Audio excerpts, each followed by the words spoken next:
begins first of all saying thank you for the opportunity to give this year,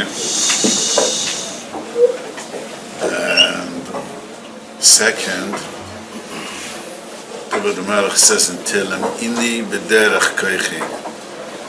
Traveling, we all get exhausted. Most of us, had a long traveling and I'm so exhausted.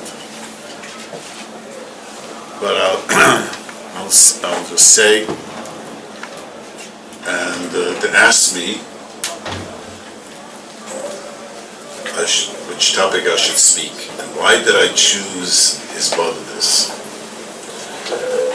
As I always try to tell people when they ask me about being a Breslov Chassid, I always tell them a Breslov Chassid is not a club. Breslov is not a club. There are many Chassidim which you belong to a club and you wear the right hat, the right jacket, and you daven in a certain shul, and some of them have a special siddur, and Breslov is a way of life. Nachman Torah is an incredible way of life. Doesn't guarantee if you're a Breslov Chassid, your children will follow you. Some of us are lucky, some of us are not. But Breslov is the Rebbe taught us a way of life. And one of his most important things, which he emphasized, it was talking to Hashem. It sounds so simple. I've been doing it for almost 43 years. I try to do it daily. And I find out the most challenging thing. So I figured by now, doing it over 40 years, it should be like nothing. And for years, I keep a chart. How many days of the year do I do, running, doing Zbadadis? I look back this year, it was only a handful of days. Most of the days, the Eitzahara tells me, don't do it, and, it's not enough time, and every excuse in the book. And I was always wondering, why is this? The other things which, we all have our Eitzaharas, and it comes to talking, making time, talking to Hashem, I find the Eitzahara stands away. I just want to explain something. It's not that I get up early in the morning, I do it very early, I'm awake. Part of my morning is to prepare the Daf Yomi, and I'm awake and I have the time. The Eitzahara will tell me, well, certain important shalas I'm involved and I have to research now. Every excuse in the book. Just don't talk to Hashem. And if you're makbid to do an hour, he always cuts corners. The part of the Eitzahara, I want to explain something, is one of the biggest part of the Eitzahara in life is to cut corners. I recently spoke to one of the local organizations for the women, and I said to them, for the ladies, none of the women dress like the shiksas. None of them. But the Eitzahara says just a little bit above the knee, cut a corner here, a little bit at the V-neck, cut a corner there. That's the Eitzahara. Most people eat kosher. No one would dream about walking into McDonald's. None of them. But you go to the store and you really think this needs hashgacha. Probably what could be inside already, and if it does, it probably comes bottled. You know what I mean? Eitzahara would never tell you to eat treif, but he cuts corners. That's the famous Eitzahara. That's what I explain. The Rebbe talks a lot about the Malchus is in Golus. You heard this in the Chassidish Yisrael. What does Malchus in Golus mean? It means that you do things correctly, but you don't want to do it 100%. Just 70, 80, 90, but don't do it 100%. You know what I mean? Just, you're finally davening. Many people like to cut the beginning of the davening and the end of davening. That's always good. And you would think people are running from shul, think that the boss will fire them. I always tell a story.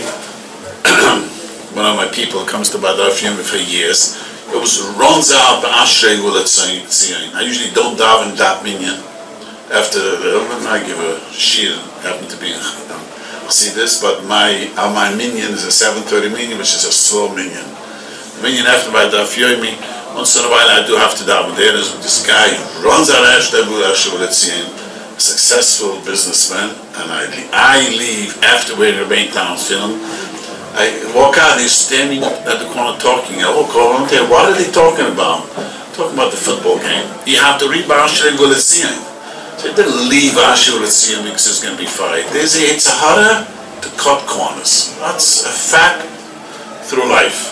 Most people, let it be in Lashon Hara, let it be in Kashrus, in Shabbos, keeping ties with Mishpocha. Most people never be intimate with the wife. She didn't go to the mikveh, but to touch her a little bit here, a little bit there, makbid. The Yitzhara doesn't allow it. One of the things I find this brother, this is also doesn't allow us to do it. Now, one of the reasons why I explain why his brothers is so important. First of all, I always tell people, I'm asked, by a lot of Talmidei Chachamim, I always ask me, what's with Breslov? Why are you a Breslov chassid? I'll share one thing. When I was young in Lakewood, and the yeshiva, one of the yeshivas asked me, what happened to me? I became a Breslov chassid. One of my first answers was that when I was a teenager, I used to say that my yeshiva's davening was machine matzahs. Hand matzahs and machine hand matzahs.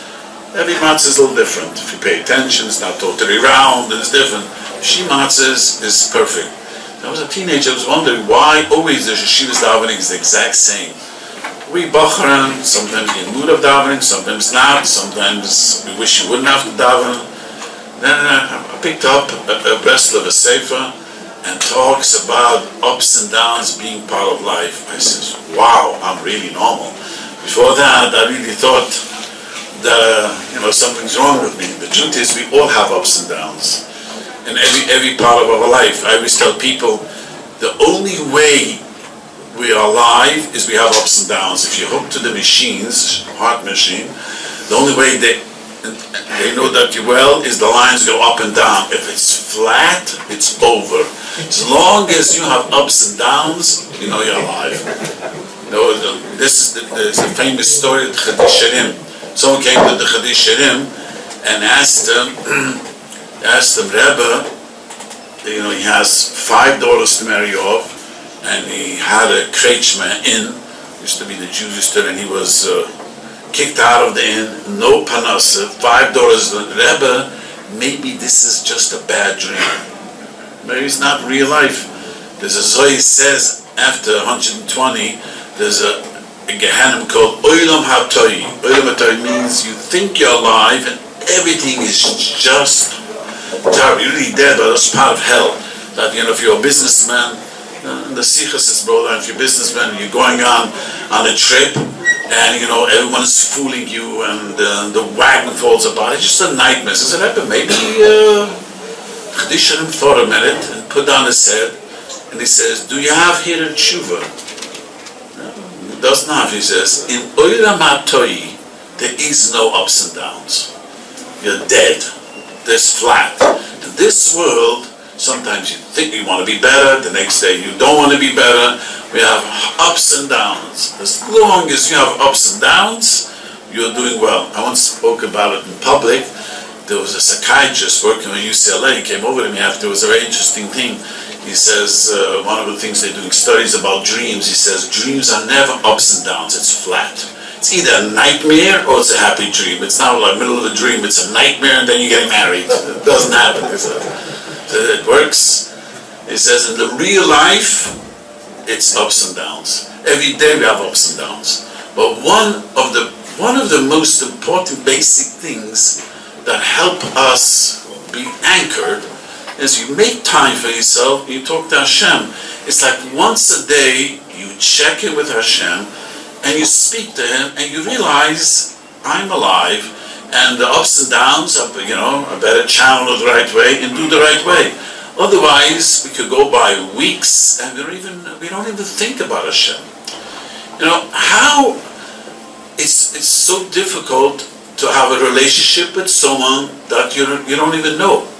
I don't know how, honestly, don't know how anyone could say, I fear God, I love God, if you don't make time to spend with Him. We all know, if you don't spend time with your wife, if you work too much, you're not home, your marriage is going to be in trouble. And imagine we live a life and we don't talk to Hashem. When I was in Lakewood, I heard from one of the Balamusa Sarova, from one of the Mashgichim, a very profound thing from Rav Yerucham, was one of the big Balamusa. He says, he once asked a Bocha, when did you have time to think about Hashem and engage with Hashem? The Bacha says, I really don't have time all day long. My davening takes till this and this time. I'm learning, and this, and I'm around that. People don't, davening is not even talking to Hashem. Most people davening is just space out. Trying to. So the truth is, if you talk to Hashem every day, if you make it your business, you'll see you're finally anchored and you feel you're connected to Hashem.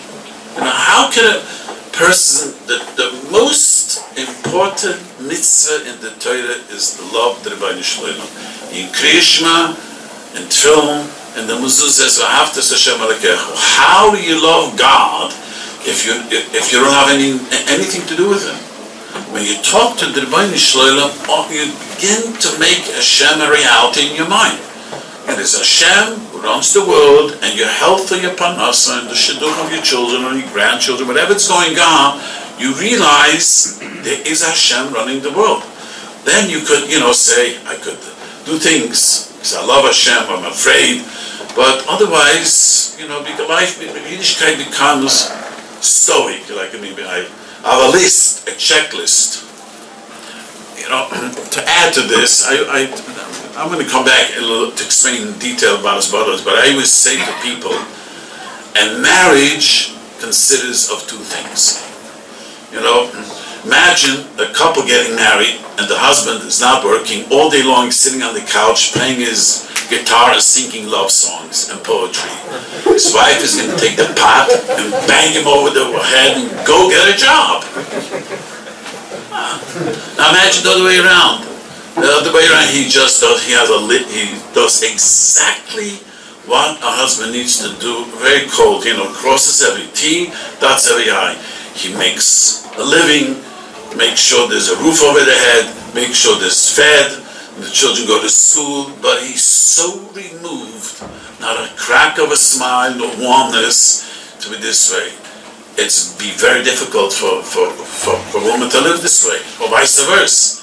A marriage needs two things. The husband takes responsibility for what he does, the wife takes responsibility for what she does, and what happens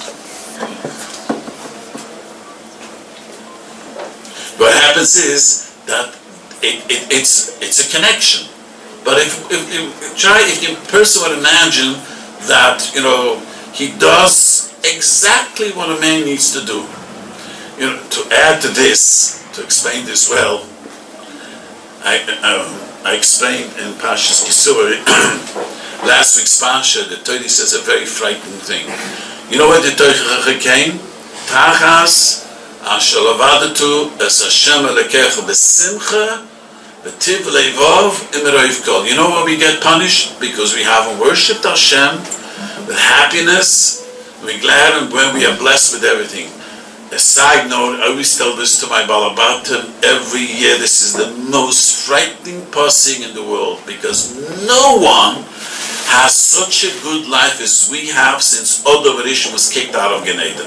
That's the truth. The comfort and the way we live, no one has such a camera, no one came, try to picture yourself one thing, 400 people get into a room, in a big room, bigger than my shul, 400 people getting into a room, and their whole room is going to pick yourself up in 13 hours land in Israel. You could tell this to a person 150 years ago, thinking this guy is, science fiction, or who knows what's wrong with the guy. or we get into a plane and it's air conditioning, or we use the bathroom, or tell a person 100 years ago, I'm going to get into a box, and when you take 14 horses, my box will go 5 times that speed. They're very comfortable, and I have a 15 band place playing in the car. Because when you told me I could put on, classic music. I have 15 people playing. I could have bang bang music, whatever you want, whatever music you want. If it's cold, I could put heat on. If it's heat, I could put cold on. They couldn't imagine such a thing. We live a life which is mind-boggling. Since Adam Rishon left Gan Eden, Shlomo HaMelech didn't have such a comfortable life. You had a fan. Can you imagine those, Chinese fans? We think you had a fan. They had them. When I was a young kid, the Rebbe said in Cheder, I forget this, that Shlomo HaMelech had all inventions. But that's what the Rebbe had to tell the children in school. He had nothing. Shlomo HaMelech had the big pools because it was so hot. We live Amri, so we are blessed. Rav Kollel. The Winston demands for this. We should worship with happiness. How many people get up in the morning and say, "Yay, I'm alive"? Most people get up in the morning. Some people don't want to get up. Some people like the covers for 3 days. Let's hide under the covers, and 3 days give me a, hide. Most people don't have this, saying that Baruch Hashem, I'm alive right now. And the reason is because we're not aware what's going on with us. That's when the Torah says, because if you really love Hashem, you really have to, be passionate about it. Coming back to the mashal, so you have a couple. If he would, either way, if he would play the guitar all day long, the marriage will fail. And if he's cold as a turkey, the marriage will also fail. You need both things. He's got to be a responsible husband, and he's got to be loving. The wife's got to be a responsible wife, and she's be loving. What became Yiddishkeit for most people is we have a checklist, and we want to make sure we cross every T and dot every I. But there is no feelings inside of it. You say, I want to daven. I have a joke in my Shabbos day with my children, Baruch Hashem, all married now. We used to tell them, it came to benching, they always used to say, we have to bench. But a minute ago before, Ma, what's for dessert? Let's have dessert. It's a whole different song.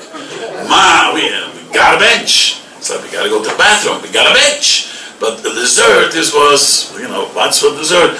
Yiddishkeit becomes this way because it's a routine and there's no life pumped into it. When a person talks to Hashem, he makes God a reality in his mind. He means there's Hashem here, and I am worshiping Hashem. There's me with Hashem. There's Hashem over here. It's not like I just get up in the morning, put automatic pilot, and things just keep cruising. Most people are this way. They get up in the morning and they come to daven. It's not because I can't wait for Shachris. I once asked a bunch of young people what are you all waiting for Purim? Let me hear. They can't wait for the Sudas Purim. This was 17, 18-year-old boys, and not one person said, I cannot wait to read the Megillah. The Mitzvah Megillah. Forget about the davening, just reading the Megillah. We don't, most of us don't look forward, say, I'm looking forward for Shachris. A guy says, I can't wait for tonight's Marav, Shabbos Marav. It's going to be delicious. We do it because we got to do it. And if I don't do it, I'm afraid who knows what's going to happen. I better daven Shachris because my bad luck might kick in, and my partner or my client will quit on me, and this is going to go wrong. So I want to daven to Hashem. It's because we're not connected to Hashem. If you take time and you talk to the Hashem, you make God a reality in your mind. There's Hashem who created the world, and I'm talking to him, and then Yiddishkeit becomes, I want to daven. It's not because I have to daven, and it's at least we daven, but davening becomes everything becomes so passionate. It should be part of you. It's not like I have a list, a checklist. I davened, I put a main times film, and I did this, and I said my tillim. Well, you know, it becomes most people a checklist, like, you know, you check it off. You should do it because I love to do it. And why most people wake up in the morning, most people, and they wake up in the morning and says, do I really have to wake up? You know what I mean? Why is it that most people wake up in the morning and let's say, like, ask yourself this question better. How many times this year did you get up in the morning and say, yay, you have a great day of living? Most people wake up in the morning and they think about it, oh, you give out. It's already in the morning, you know, you push down the buzzer, you know, 3 times, 4 times, your wife gets annoyed at you maybe, you know, are you getting out of bed? It's not like it's another day. But if you would collect a big, you know, a lot of money, you would get up in time. But it's not that way. We don't, because why is this? Because we don't have Hashem in our lives. If you don't have God inside of you, then everything becomes so difficult. That's why I always say his bodiness is the most important thing what the Rebbe said we should do. You know, because that connects us to Hashem. Really, we become connected to Hashem. That's why it's the hardest challenge. Because talking to the Rebbeinu Shalom is the relationship that you have with Hashem. You know, I find as a rabbi for so many years that sometimes men, they're great providers, they do what they have to do, but it comes to emotions, to express feelings to their spouse, that way they fail terrible. Not because they're bad husbands, that's how it is. You know, it's much easier for many men just to do, I'll get a good job, earn money. Like, what does my wife want? We live in a house, we own the house, and she has a nice car, here we complain. You know, that's not enough. A woman wants you to be emotionally involved. And, you know, anyone married long enough, you can spend all day with your wife, and your wife turns to you and says, oh, I don't feel connected to you. Sounds a little bit familiar, you know. It is, because women want this emotional connection. The Shekhinah wants that from us. That is difficult. If a person talks to the Rebbeinu Shalom, he makes this connection. It becomes sort of an emotional connection. That is the Yetzer Hara doesn't want us to do. That is the famous thing which came out universal, Chassidish will bring down, Asher Korchu Ba'derech, the Yetzer Hara wants us to be cold. Korchu Lushin Kridis, they all say. Don't be so emotional with Hashem. You know, just, you know, do it because you have to do it. Because that's against Amalek. Amalek wants you to be cold. That's why you'll find, you know, it's so hard for most people to make us bother this. So I'll teach you, you know, the trick, the first thing to make is to meditate and talk to Hashem. You must make a time for yourself. Don't say, I will do it during the day, and I'm going to do it, and I plan to do it. It doesn't work. If you don't have a time, set time, no matter what, even then we have a set time. My experience from my own making so many years, meaning a lot of Siyata Shmai to use the time. But if you don't set time for yourself, it's not going to happen. Because it's something we don't want to do so much. You ever noticed at your home, if your wife asks you to do something, and if you really don't want to do it, you conveniently really forget about it. You know, I really wanted to pick up the milk, but I really forgot about it. You know what I mean? If you really want to do it, you're not going to forget it. Here, we don't really want to do so much as both of this, but it's part of a spontaneous. And if you have to make a set time. I have someone who told me, a businessman in my community, said to me, it never works. He tried this. His own boss, he takes off middle of the day, he tells the secretary, no one is to be bothering me now. The secretary has no idea what it is. She thinks he goes to sleep. But he closes the door, and this is his time of as well. He says he tried in the morning, it didn't work, tried at night, it doesn't work, tried after davening, it doesn't work. Like this, he knows he has to take a lunchtime. He says it works half the time because it's a set time. If you don't put a set time, it's not going to work. It's just not going to work. And we do put a set time. Very often, I start, I always tell people, kvetching comes very easy. You ever noticed, when I was raising my children, I introduced the thing into when I was raising my children. Friday night, everyone has to thank Hashem. Believe it or not, it sounds so nice, it was so hard to implement it. To encourage them to kvetch goes by itself. I never have to encourage any of my children to kvetch. Never says, okay, it's, let's all kvetch together. It never happened. No, there's a medrash. The medrash says, it's embarrassing and it's frightening. Came to kvetch and cry, complain. It says,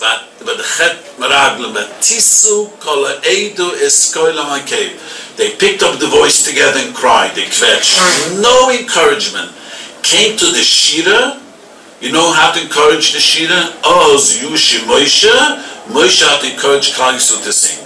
Kvetching, you notice that, but about yourself and your spouse and children, you don't need turns, it just comes by itself and has its own machine, it just zooms. Thanking Hashem, thanking your spouse, and you ever notice, I have a famous saying, Hallmark does not make cards of criticism. Have you noticed that?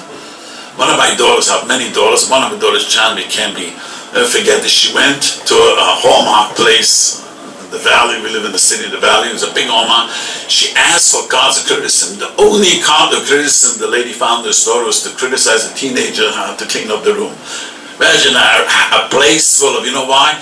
We are expert of criticism. No one had to teach us. We are, and there's many reasons. First of all, we are all experts. We're in Hallmark to pay $5 a card. Second of all, we're very makpid as reason magdim al mitzvahs. If I want to criticize, I want to do it now. I don't want to wait till I go to the store. Right now, I'm annoyed. I'm going to do it right now. Third, there's another reason why. Because criticism, I need a long Megillah. I don't want a short one. If you notice, thanking cards is a short, sweet card. When I criticize, I have to say it 6 times. I don't care if the grammar's right or wrong. And if it's, once I was with one of my daughters, I didn't realize it was Mother's Day. There's a big line in the aisle. I asked her, she said, don't you know it's Mother's Day? So I said to her, let's just look who is at the aisle. And 20 minutes went around the store, we come back, and half the people there say to my daughter, you think if any of these people called the mothers up, they wanted to criticize the mother, they waited 20 minutes to edit the words they wanted to say, they called up and they just wham, said the criticism, what was on there. See, criticism, kvetching, negativeness has its own machine. It doesn't need anything, it just goes.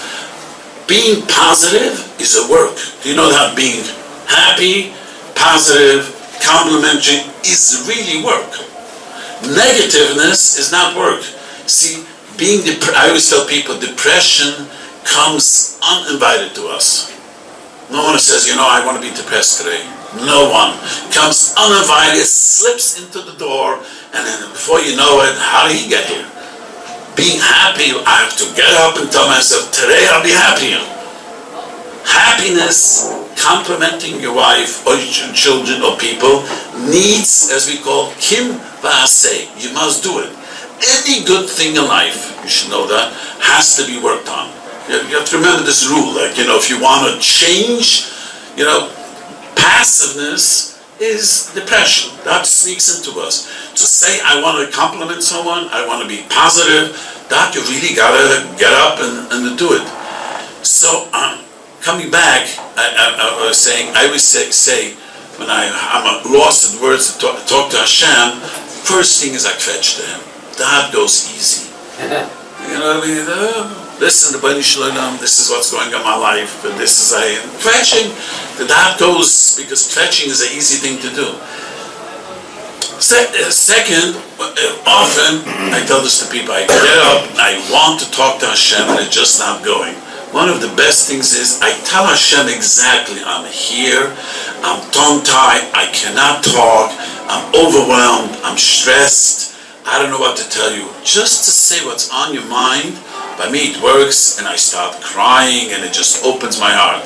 It means I just say what I'm feeling at the moment. I tell Hashem, hey, I really came to talk to you, and I tried to do it, and why can't I talk? I'm in a bad mood, I'm in an angry mood, things, whatever stress is going on in my life, and I say, that's holding me back. You get that off you, then all of a sudden you're able to talk to Hashem. When I was young, I tell people what helped me make this brothers, I had, these index cards. I would write down exactly what I wanted to daven for. I would take the children or the shidduchim or whatever it was, focus, then things that I want to change spiritually. I had a card in front of me. Like, this is what I need to spend time. And, after a while, you come to do it. Now, many people ask me, when you meditate, the most common question, don't you become routine? I change it. I very often do what the Rebbe says, take a Torah, and this is what we learn, I take the Kitzer, the Kutamaran, and I focus. This is what the Rebbe says over here. Let's say Torah Vav, which I was learning. I would say to Hashem, help me be an expert in my own ups and downs. The Rebbe says you have to be an expert in your ups and downs. Every person ups and downs is different. What brings me down doesn't bring another person down. What brings me up doesn't bring another person up. That's to every person. You have to be a bucky. And I remember this, just saying to Hashem, help me understand myself. How to, when I'm down, I have to pick myself up. Because, most of us don't have to worry when we worry up. We're going to go. But it's important to say to Hashem, when I'm up, I should not become arrogant. And I'm down, help me, things to be able to find the right words, the right thoughts, the right mood, not to let myself be dragged away. So, you take the Rebbe's Torahs and you talk to Hashem about it. But and even if you cannot say anything, the Rebbe says, just sitting there, I want to tell you, often, remember there were times I would sit and I would not do anything. Very tempted in my office, I would look up a question, first thing is you got to turn your cell phone off. That's the first thing is. Off, not just... it's very tempting. You pick up your cell phone and you're not there and you start looking at things. All of a sudden the messages you didn't read, you got to turn it off. That works always. And this is between me and Hashem. So if I become bored, it's not working well, it's not going, I just sit there and close my eyes and picture myself, Hashem is with me right there. Then, and it helps, but you got to push yourself. If you keep on doing it, it becomes part. But I'm telling you, I'm doing it over 40 years, and I looked before the end of I came here, I keep a log. It was just a handful of days I said, wow, I just can't wait for this. Most often not to just say, okay, it's time for this, I got to do it. That's the Yetzer Hara doesn't want us to do it. And I want to tell you something. That making his brothers, talking to Hashem, has an unbelievable fringe benefit. Every one of us has a load in life. No matter, life is stressful, no matter how young you are, how old you are. The reality of living is a stressful thing. It is what it is. You're raising your children, or you're married off your children, or your health, or the grandchildren, your job. Life is stressful. And many things, as the day goes on, you get hurt, you get bothered. Where does it all go? It goes into our psychic. And where does it get expelled?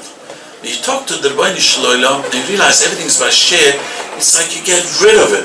I once heard many years ago, I think I still hold it while I was in Miran, I heard from one of the older Hasidim says, his brothers are like a great shower after, working out.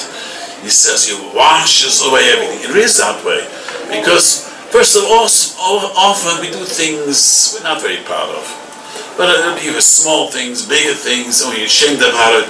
When you talk to the Rebbeinu Shloim, part of my brothers, I try every day to say, I'm sorry for my shortcomings. I say my vidi. I say to Hashem, I did this wrong. It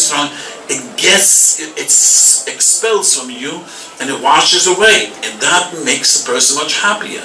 Because, we walk around with a lot of guilt, walk around out of, unhappy things we walk around. And if you talk to the Rebbeinu Shloim, it really sort of expels it. And you feel like you wash clean. The truth is, after a while you're reading, I miss it if I don't do it a day. I notice if I don't do one day's bother this, it bothers me terrible. But don't think that the next day, I just can't wait to do it. Imagine you didn't bathe one day. Whatever reason, you're flying over here, you feel on it, you're looking forward to jump into the shower. You know, say, oh, I gotta take a shower. I find this, but this doesn't work that way. If I skip a day, whatever happens, it's not the next day I'm really looking for it because I miss it, I got used to it. But the Yetzer Hara doesn't want us to do it. That's what the Rebbe said, one of the famous things the Rebbe said. Why had Shlomo misnagdim? Because tefillah is one of the highest things. You know, the Rebbe Elchonon Krim Zilas Ben Yodam Omnum Beriv Mishaloilam. Davening is so incredible. And the reason why davening is so incredible, otherwise we are not connected to Hashem. We forget totally Hashem. You know, it is that way. To explain this, I always say another mashal. Many years ago, a wealthy couple came to me. Unfortunately, he got divorced. I live in LA and a lot of wealth there. This young couple, she was a bas yichida from parents that had her after many, many years. So she would get, I remember she told me, 25,000, I forgot to mention, straight into her bank account, monthly. That was her allowance. Imagine, 10 years ago, 15 years ago, she gets 15,000 or 20,000 money straight in her bank account. She told me she had two shiksas, one to clean and one to chase the dust. That's what she was joking about. I don't know why I need two shiksas for. So they came to me because the Shomais fell apart. And you know what I noticed, the problem they had? So no matter how much I'm annoyed at my wife, or she's annoyed at me, we're humans, we get annoyed at each other. You know, she cooks dinner, I still come home, we have to face each other and do for each other. Can you pick up the cleaners? Can you do this? The children couple failed, whatever. We do things for each other. They was very wealthy, so things, they were not connected in any way. Her shiksa did all the shoppings, picked up the cleaners, did carpool, and there was nothing connecting them. So when they were in a bad mood, it was really bad. You know what I mean? Us, most people, they were in a bad mood, but still, we did it together, we communicate, yeah, we're not the most friendliest, but you know, we're still connected. They got disconnected. I say, the havdil is between us and Hashem. Often we get very annoyed in life, and we get angry. Let's be honest. You know, things don't go our way. Things are really stressful, really angry. You know, what most people do is they check out. I once had anyone lives in LA in Pico. Many years ago, I used to give it a shin. They have a shin. I was trying to convince this couple. Unfortunately, they were living together. Get married already, becoming religious. So one day, I found out what the problem was. He owned a condo in Burbank, and whenever they got into sort of conflict, he would move to Burbank, and a week later we'd get together. I says, you guys are never going to get married. Imagine, married, you know, you have to be in a relationship and be annoyed at each other and stick it out. And then I thought, that's what we do. We check out. You know, we get annoyed with Hashem, we check out, we don't want to talk to him. Okay, we come down and do things, we check out. You know, you should check in. You get annoyed. Life is, sometimes we feel annoyed, we feel hurt. Talk to the Rebbeinu Shalom. Say to the Rebbeinu Shalom, you know, not Chas v'Shalom doesn't do any bad, but that's the feeling we feel. And you talk to the Rebbeinu Shalom, say, here Hashem, this is going in my life, this is not working, this is working. Just kvetch to him. No, the Rebbeinu Shalom, we say in Hallel, V'ahavti ke'yishma Hashem es koli tachninoi. You know what the Gemara says in Psachim? Uhavti, when am I loved by Hashem? You want to be loved by Hashem? Who doesn't want to be loved by Hashem? You know what you want to be? The Gemara says so, Hapti ki yishma Hashem, and Hashem holds tachninoi, our begging, but we kvetch. Imagine the Rebbeinu Shalom says to us, please kvetch to me. I once asked, when I speak in public, one guy, Talmud Chacham, once asked me, I don't want to use the kvetch for some silly things, use my credit on such silly things. He says the Rebbeinu Shalom wants us to kvetch. One time, a lady said to me, many years ago, the son is so was complaining, he says, I wish my son would have a headache in Hitzisor. I said, what a headache? He says, yes, when he has a headache, he's awesome Israel, otherwise I never hear from him. Imagine, the people, you know, the Rebbeinu says, I want to hear from you. The Rebbeinu says, call me. Don't worry, no matter how much you nudge him, that's what the Rebbeinu wants. Doesn't want to be ignored. bother him. And the truth is that you bother Hashem, He taka listens to you. The Rebbeinu Shalom does listen. And you should know, when you make His brothers, you talk to the Rebbeinu Shalom, you're really pumping life into yourself. Your whole day is a different day. Your davening is a different davening. You're talking to people. You feel you belong here. You know, one of the Torah Vov, the Rebbe says that tshuva, what does tshuva means is b'schinas. Eke means I'll do I'm prepared to be. Many people walk around feeling they don't belong anywhere. I have to give this marshal, I explained this many years ago, I was at a wedding. There was the rabbi's tables, a guy sitting next to me, long beard, looked very chashiv. And I saw he's very uncomfortable, started a conversation, it's not going. Okay? I don't know what. Finally, in the middle of the wedding, he says, I'm going to tell you something. I'm not from the chassan side, I'm not from the kalot side. I was hungry and I just came to the wedding, ate a meal. So, why he was so uncomfortable? He felt he doesn't belong there. I was asking the chassan, who do you know, the kalot, he's so not responsible. Okay. I thought he was just realized he felt very uncomfortable. Most of us walk around life uncomfortable. Do I really belong here? Do I really belong over here? The Rebbe says that comes when we don't do tshuva. You don't do tshuva, you don't feel, yes, I belong over here. This is my life. You make Yisvada this, you do tshuva every day, you get into a feeling, yes, this is my life. I'm living in this world, this is my life, and I'm going to do the most of it. That's a sense of belonging. So part of this, it's an incredible thing. Second, what helps, I'm talking from my own experience. There are many people who wrote books. I'm just talking my private experience from years. One of the greatest things of His brothers I always love, reminds me every day I have to be happy. No one is born happy. We come into this world crying, kicking. If you don't, the doctor makes sure that you cry. The baby comes out from the womb, doesn't cry, he's in trouble. The baby cried at birth, we come into this world crying and kicking. Life, as I said before, kvetching, unhappiness, it's by its own, has its own engine. No one has to, as I said before, no one has to tell you I'm inviting unhappiness, depression, down, slips under the rug. We don't need this. Happiness, you literally have to conscientiously be happy. You're only happy if you decide to be happy. No one wakes up in the morning laughing.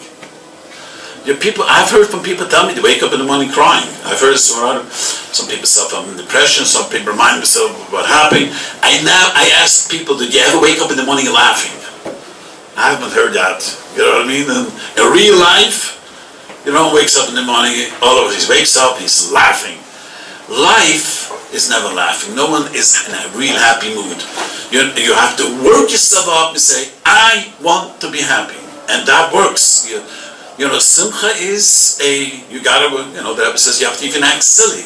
But happiness is work.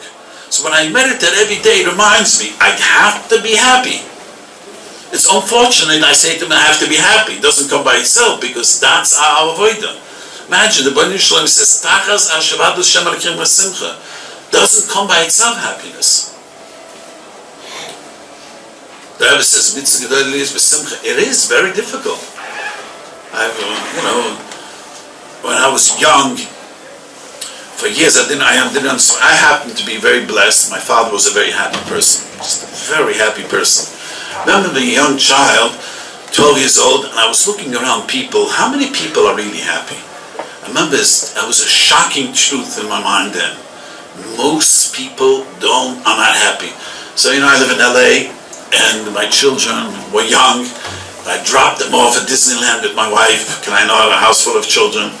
And there's a big sign, the happiest place on earth. If you ever went to it? And I was looking at the throngs of people coming in. How many happy faces there were? There were very few happy faces. Everyone's busy, nervous, carrying, boom, boom, boom, boom. Since I spoke in public, most people tell me it's going to Disneyland with the children is a disaster of happiness. Anyone has children? It's not the happiest place on earth. You know where the happiest place on earth is? When you make it happy. That's the happiest place. If you decide to be happy, you're going to be the happiest place on earth. Because happiness doesn't come. You know, unfortunately, one of my children have to go through chemotherapy. And I'll never forget this. He was, he was 17 years old, and unfortunately, it was a TV to keep the boy, he's a teenager, laughing. I was raised without a television, and there were many jokes, and it wasn't funny. How's it called? The back laugh? How's it called? Laugh track? Laugh track. And I noticed it's not funny. But they make laughs, so people laugh, so everyone was laughing. There was nothing funny about that. And I realized, the people are waiting to laugh. You know what I mean? There's nothing to laugh about even. And I thought, wow, probably everyone will be in a happy mood. So I asked the social worker, she was in charge, do you really think everyone's going to be in a happy mood afterwards? She thought about it and she says, I don't think so. At least for this 20 minutes, they forgot about, sitting with the chemotherapy coming to the veins, a distraction. It doesn't make anyone happy. You know what makes a person happy? You decide to be happy. And that's why Svaldos I find is so powerful for me. It reminds me daily of my obligation. We all have, it helps great for the Shalom Bayis, it helps great for yourself, great for your happiness, because there's a lot of things that bother us, and we just get buried under the ground. Anyone has any questions about his brothers? Yes, you have to speak up. I want to hear about. Why is the mitzvah of Sikha talking? Obviously, the Kodesh can read our minds, so we can talk to him in a real conversation without enunciating words. I studied all type of meditations. There are a lot of different type of meditations. I tried many of them. I find not talking doesn't have personally. Forget what the Rebbe in the koich of davening, because there's another whole reason that Rebbe explains a few places why davening is well. I find the impact on myself, talking was much stronger. It's true in everything in life that way. If you're quiet about it, you don't communicate it, you don't get so passionate about it. You talk about something, you get much more passionate about it. Besides the Kabbalistic things of davening, I find it to be much more powerful. I myself used to sometimes meditate quietness, just thinking about Hashem. I found just talking is much more powerful. Yes. Shabbos is, it's a very important question he asks. Many people don't realize Shabbos, you're not allowed to ask for personal things on Shabbos. Shabbos, I just thank Hashem. As I began to say, I think all of you are having children at home still. But a great powerful thing, it opens conversation with children, how every child thank Hashem. We used to do this Friday night. My baby just got married. Ain't a baby anymore. But we used to climb out with 10 children, and every child would have to thank Hashem. It's so powerful, and everyone has to listen. It teaches the children to look at positive things. You ever notice children, all they do is fetch? Especially girls. Women listening, girls are much better at this than boys. Like this, once a week, I would tell them, the kvetch is in the closet. When they were young, I would tell them, Shabbos, we got to bring out what to thank. Mizma Shila Yoim HaShabbos, Toid Loidois Nashem. Shabbos is a day to be thankful.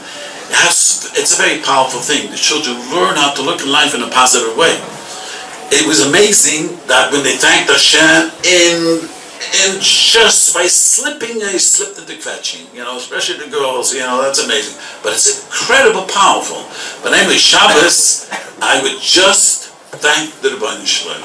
Thank the Rebbeinu Shalom that it's Shabbos. One of the most amazing things my children would thank Friday night, they would all say, it's Bar, thank Hashem, Shabbos came. We were not. Does the Rav also dedicate an hour on Shabbos? Yes, I do an hour. Yes, Shabbos I do an hour. If you have a choice between doing an hour straight in an area where you have spiritual static, like maybe riding the bus to work, or maybe doing 2 half-hour segments where it could be like private and secluded, which is better? It's very hard. I would say an hour straight is always much more powerful. There's a famous word from the Baal HaMussar in the Yeshivish world. to answer his question. Reb Kiva came home after 12 years. You know, Reb Kiva did not know how to learn. His wife, Rachel, sent him to learn. After 12 years, he comes home, there's a big tumult, he's coming home. He didn't go into the house. He hears a neighbor tells his wife, what kind of a husband is this? He comes home and after 12 years. Rachel tells the neighbor, if you listen to me, you'll go back and you'll another 12 years. Reb Kiva didn't say hello to his wife and went right back and learned. So the Bala Musa all asked, why did you say hello to her? He says, they say 12 and 12 is not the same as 24 straight. Chaim Shmulevitz used to say, 24 years is not 12 plus 12. You know, if you do an hour's Bavadis, it's 30 minutes here, 30 minutes, not the same. It's a whole different, it's true. It's not the same. Yes? Why would I not put all this attention and intentions into my tefillah? You know, being present into my... So the Rebbe says in the Sichos Aram, very simple, because unfortunately our davening, it doesn't come from the depths of our heart. It became a routine thing. And we just say there's, it's a route, we just keep on saying, we don't feel it. When you sit down and you talk to Hashem, you really feel your pain, and it comes from the depths of your heart. Much deeper. You know, this became a routine. We say, Shema Kollel, we just say over and over again. We have to work hard to daven with kavanah. No matter even if you speak Lashon HaKodesh perfectly, it's hard work to daven with kavanah. When you talk to Hashem, it comes from your heart because you're in pain or something that you want. It comes from the depths of your heart. Yes? What if it doesn't? I'm saying that with me, after I got the Breslov, my davening changed totally. My davening now is big kavanah. So the words mean to me. I understand what I'm saying. I see each word, like I never said before. That is going to be 5 minutes now. It's not 45 minutes. It's like, I'm talking to Hashem, my Shema Kollel is a Shema Kollel. So it's like, whatever I'm going to do his what to do is, I'm mamish doing it in Shema Kollel, I'm doing it in my Mashrei. When I say, I'm saying... That's great, but still the Rebbe says, if you take time, this is another reason. Davening, you are focusing often, as time goes on you notice, I'm focusing to how davening kavanah. There's a focus in my mind, focusing to daven. You know, there's a subconscious, I better daven with kavanah. You sit down, you talk to Hashem, you're just not focusing, just crying. Just tell him, there's no focus over focus. I'm just talking to him. Yes. My name is Rav Elchonon. I want to thank you for a very beautiful Torah. I would just like to say that every time my wife hears that word on Rabbi Akiva, she's a very unhappy temper. But my question is, we see couples that are very far apart. One is very into what people are doing, and the partner is negative. And you have one who's wants to be very, very frum, and the other one's very happy to get along with a very superficial Yiddishkeit. So, do you have a recommendation for this? You know, really this is not the topic, but I'll say something. I'm not old, it is not totally right, but my experience in life as a rabbi has nothing. I had a very close friend when I was young. They didn't have children. His wife was very frum. I mean, those days people were not makbid Yoshin and Chodesh, we were young, and his wife was makbid the Yoshin. Remember, there was Kiddush in Lakewood, and he would say, I'm cheating now, I'm eating Chodesh, don't tell my wife. His wife was super frum. They had an amazing Shalom Bayis. And I since then learned to watch this. If they have mutual respect, the Shalom Bayis is great. One could be from him, one could not. If there's no mutual respect, everything becomes an end. The glue of a husband and wife is the mutual respect that they have. You like to hang out with someone who really thinks you're great. Your friend, you don't have friends. If you ask yourself, who is my friend? My friends are people who think that I am a nice guy. It's cool to hang out with me. You're not gonna hang out with people who think you're strange. You like some of your friends. If there's covet, great covet, that is the glue of all relationships. All social relationship is respect. If a couple has respect for himself, that has nothing to do one being from them, one being not so from, the Shalom Bayis will last. if they disrespect, they could be both high level of spirituality and it's going to fall apart. Yes. I hear you speaking about his Bodhidus, and what I really hear the Rav saying is that in his Bodhidus you can really connect with your neshama to that Elokus, and you really make Hashem a reality. So let's say you want to use his Bodhidus to make a decision. You're at a crossroads in life. How do you know how to make the right decision? That is what they say in America, $20 million question, which we all struggle all through life.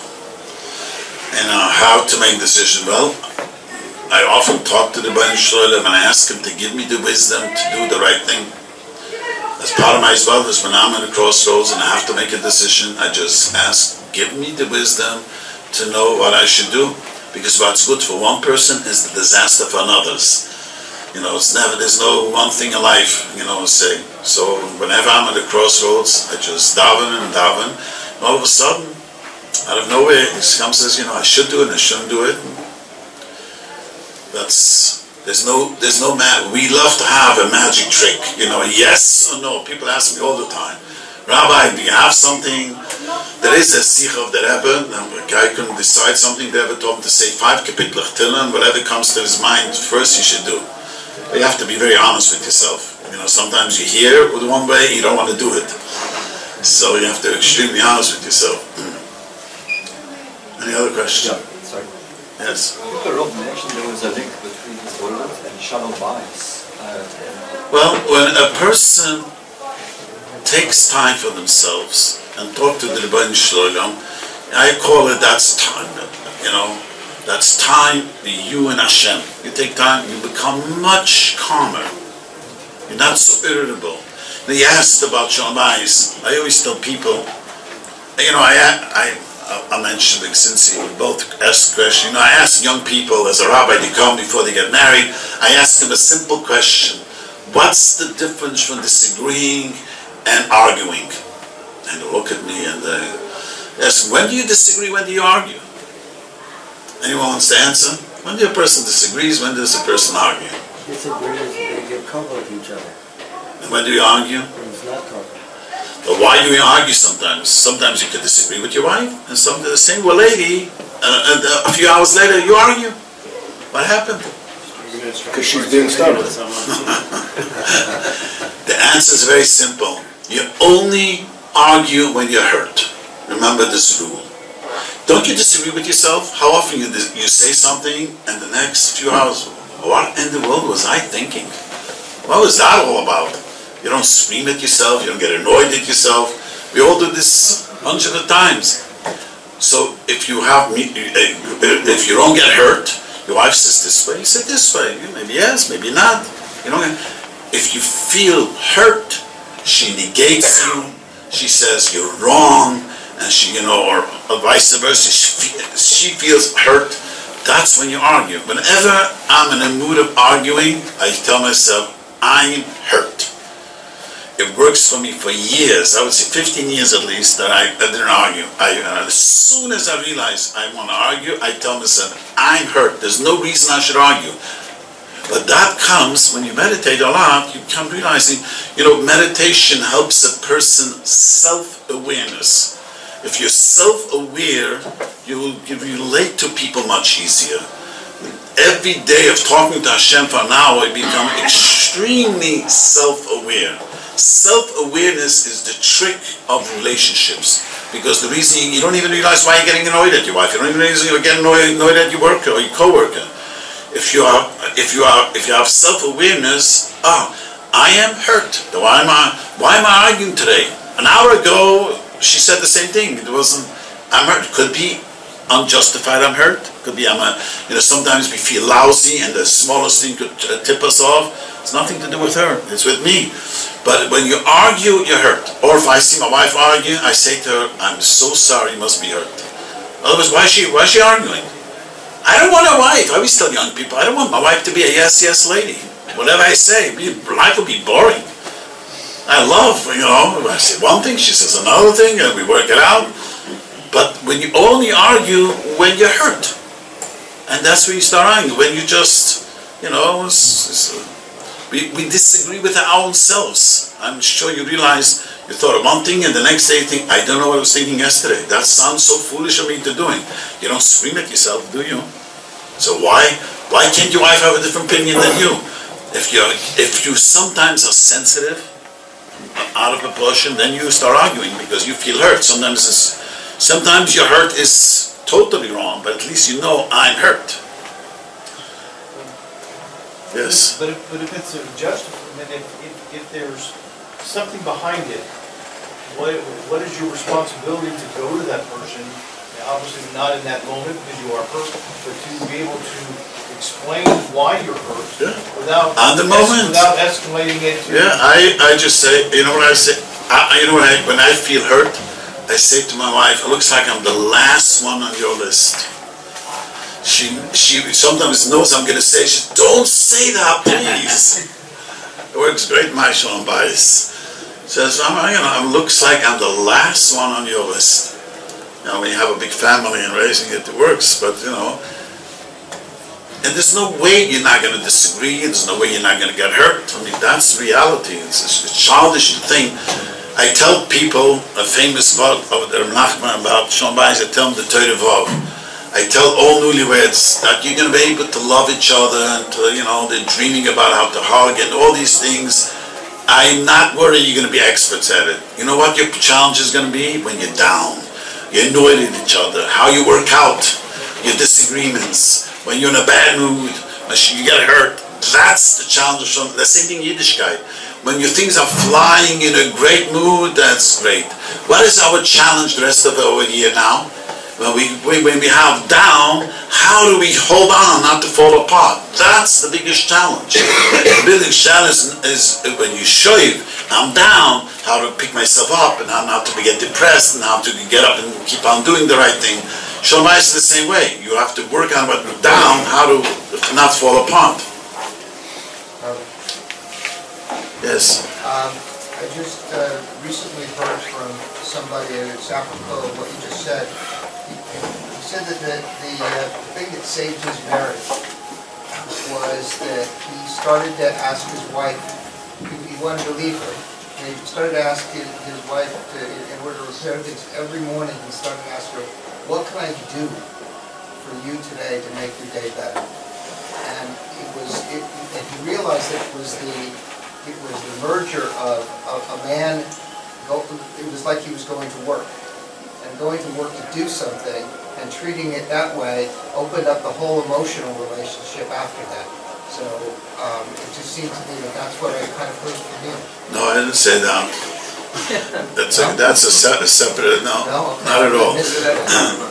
It's a good idea when someone's marriage is in trouble, that's a good idea. I'm just explaining simple tact when people are, about arguing and disagreeing. I'm just saying, people argue when they're hurt, and you disagree when you're not hurt. I mean, yes? Maybe I'll change gears a little bit, so I'm from the distracted generation. So it's very easy for me to come in with a specific goal, like today I want to talk about this. But then 10 minutes later you realize I'm so far over in left field, I went down a rabbit hole. This is not just your generation. When I was young, this is too. Now, he asked a very important question, and let me address what he's saying. Very often, when I was young, I remember this very, very distinctly what he just said. You meditate, and all of a sudden you find your mind wandering, and who knows where. The Rebbe talks about it in the Sichas, and the Nosson talks about it too. More than once in Nosson speak in the Sicha, to his son. Your mind, our mind, to explain what this is. I'll tell you, one of my daughters showed me she reads Dr. Rabbi Tversky's books, and in his book he writes a very interesting thing. He says, he talks about people who are very negative and very critical, how to change. So he gets up in public, he asks everyone, cross your hands. Why don't you try cross your hands? Cross your hands, try this out. Now cross it the wrong way. The wrong way, not the other way around. It's very uncomfortable, right? What happened? It's just a bunch of muscles you're not used to. He says your mind is muscles too. So what happens is you train yourself to be critical, unhappy. This way you could train, it takes time, but you could strengthen the muscles of being positive, complimentary. He says the same thing as your meditation. I remember when I was young, after 5-10 minutes of meditating, I was exhausted. And my mind would wander. I have some of my community ladies, 51 years old, and she ran the marathon. What is this, 26 miles? 26 miles in LA. I asked her, how did you do that? She says, Rabbi, you think I woke up one morning and I decided to, a whole year I'm training. And I realized that. A whole year, I would run around this room, I'll be out of breath, I'm so out of shape. But there were, and the picture of the Boston bombing, in the first picture, there was a 78-year-old man running the marathon. Just, if you remember that picture. You do it every day. His body could get used to it. You train your mind to be disciplined. After about the first few minutes is difficult, and it's muscles. Then you all of a sudden notice you could focus for an hour or two. You know, there are people who play chess. I've heard this from chess players. When I was young, I used to like to play chess. You know what I mean? They're exhausted after a chess game because you're so focused. You know what I mean? But it takes time. Your mind is muscles. So it's true. When you're young, after 5 minutes, you build up the stamina until your mental muscles is strong enough. You can sit for an hour and not realizing it. You just did it. So I want to leave something over to all of us. You know, when I speak, I give myself chizik. That's the truth. The Rebbe says, but I want to just say 2 great mitzvahs last week's Pasha. The first, the greatest mitzvah is to be happy. The Rebbe Elchonon says, it's really frightening. Tachas asher levadatu Hashem alekechu b'simcha b'tivarav. We have roiv koil. It's mind-boggling how blessed we are. Even as soul, you know, we could eat meat every day. We don't eat meat every day. It's too high in cholesterol. You know what I mean? It's not like people used to eat meat. In Europe, my mother says, the rich people ate once a week, twice a week, you know, and the poor people ate chicken or turkey. I mean, we are blessed. It's unbelievable. The Rebbe Elchonon demands us to get up in the morning and scream, yeah, we're alive. Most people don't go plowing the fields to make up a nasa. Most people don't sit the sweat of your brow. You know, we would like to have most people, and our people are struggle, but most people, they would like to make more money, to have a nicer house, and drive a nicer car. It's not they're going to die from hunger. It's not like, all of a sudden, they don't know where they're going to eat tomorrow. We are blessed beyond imagination. The truth is, we are so blessed. It's unbelievable. This is the Rebbe Elchonon demands from us to be b'simcha. This is a frightening. The Rizal said, the Chaim Vital asked his Rebbe, the Rizal, why he was zoicha to all the hisgalus more than anyone of his generation. So listen to the words. The Chaim Vital said, I asked my Rebbe, I toiled and worked hard on the Zohar as much as you did. And in my Rebbe, the Moshe Kadevar also worked so hard. So he answered him, the reason why, because I did every mitzvah with such happiness, no other thing in the world could make me more happy. That was the schar that he had Aliyah Novi every day coming to teach him Torah. I mean, you know why? Because when you do it, I want to say a cute joke for Americans who would understand better than the Israelis. I remember I was living in a house across the street, in Alta Vista, across the street from my house. There was a guy living literally opposite my house, and he was a modern Orthodox, and he came home. I came home from the Kollel, and he came from work. Comes home, and every time I noticed his dog comes charging out, and he plays with the dog. And his wife comes out and gives a peck on the cheek. And I remember the first time seeing this. Something's wrong with this picture. Then I realized if his wife would be excited as the dog with him, he'd also spend more time with her.